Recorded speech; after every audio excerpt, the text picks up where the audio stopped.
Hey guys, Paul here from GTFU with the weekly update. Happy Canada Day to all my Canadian buddies. A scorcher of a Canada Day weekend, eh? Isn't it great? Can't complain about this hot weather because, the harsh winter 6 months from now. Don't want to hear any complaints about the heat.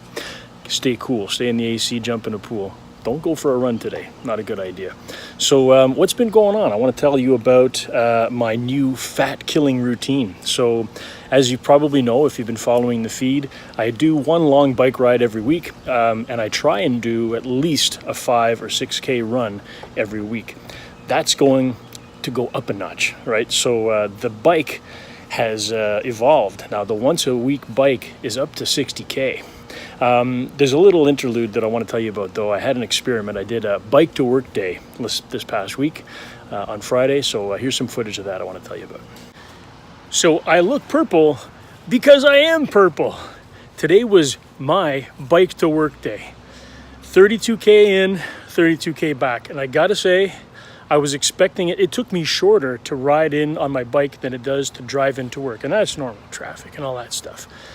But I had these expectations about the trip home because I got there 32K in an hour and 5 minutes. And, that's with the stopping at traffic lights every once in a while. And awesome. I was very happy. For me, it beat my expectation. And then on the way home, I had some wind. 10 to 15 kilometer per hour winds in my face. End of the day, I didn't eat much today thinking, I'm going to eat light. I had no energy. I had no gas left in the tank. In the end, I was in the last gear. Oh, please get home. That was tough. I've done 60K in one shot, well fed, well hydrated. Boom, no problem. I kind of kept the same pace almost all the way through, but this was a totally different experience. Wind at the end of a long day. I learned my lesson. So I kind of learned my lesson, all right? Biking to work, I thought was going to be a weekly routine. Every Friday, I was going to go and do that, but it's become more of a novelty because I think that having done 60K already in a different session in one circuit, it was, not as hard at all. I mean, I could do the 60K. I felt like I could have gone 70. It's just training my rear end to handle sitting on a seat for that long. And so I much prefer being in a more controlled environment where I don't have to, do half of it on the way in, half of it on the way back. So 60K plus once a week, not to work. I'll just drive to work. Thank you very much. And the 10K run, that's something because if you remember, I was having a hard time just doing 5K. Now I can actually handle 10K without having knee pain or any kind of weird stuff happening with my body. So once a week, 60K plus bike, as well, once a week, 10K plus run. And every single day, I'm going to try to get up and do at least a 5K run. Because I know if I want to get that half marathon, 21 kilometer race under my belt next year, this is the time to start training and do at least 5K. I'm going to take a break now and then, but almost every day. So this is me against obesity. All right, fight the fat. And I know that I'm not going to stop drinking wine and having fun with my buddies, so it's going to basically need to increase the frequency of the cardio. That's basically where it's going. So 5 a.m. weekday runs, those are interesting because the first minute or two, your body's like, what the fuck are you doing? You're supposed to be in bed, you crazy man.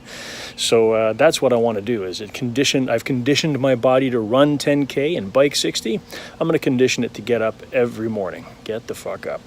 And it's going to work. I know. I have so much more confidence now in the slow and easy routine, building up to the big distances. So portion control. I was letting my suppers get a little out of whack. So I've started putting the food out on the counter, almost measuring it, everything. So I can have a cup of this, 4 ounces of that, and I look and see what I'm eating before I have my supper. So I know when I'm done that amount of food, there's no more noshing on chips and all that kind of stuff. So I can't say enough about portion control, so important. If you're not doing it, you should really try. Take a look at what you're eating before you put it in your mouth. Have it laid out on the counter. That should change your frame of mind even a little bit. The bike route planning. If you're not a fan of Google Maps, I think that you need to find a tool similar. Google Maps for me, I'm on it all the time, trying to find new and interesting routes to keep the circuits motivating. I want to be able to look forward to seeing new places so you can measure the distances, you can reroute the way that the default map goes. Such a great tool. Google Maps, plan out your routes for running and for biking. Such a great tool. Highly recommend using it. So the future milestones, all right? So there's the new 10K race coming up pretty soon in August. My goal is simply to beat my time. I'd love to get under an hour. It was almost there in that my first 10K race. So to me, that's the goal.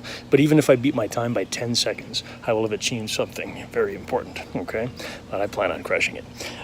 So the running currently outperforms weight training for me. So, at the beginning of this whole series, I was talking about how weight training and the HIIT, programs, HIIT, that stuff is still going to happen, but right now the priority is absolutely running frequently, because running is the deal. That is bodyweight training in its most pure form. If you can move your carcass, your mass across a long distance, that's bodyweight training. The arms are tired, the legs are tired.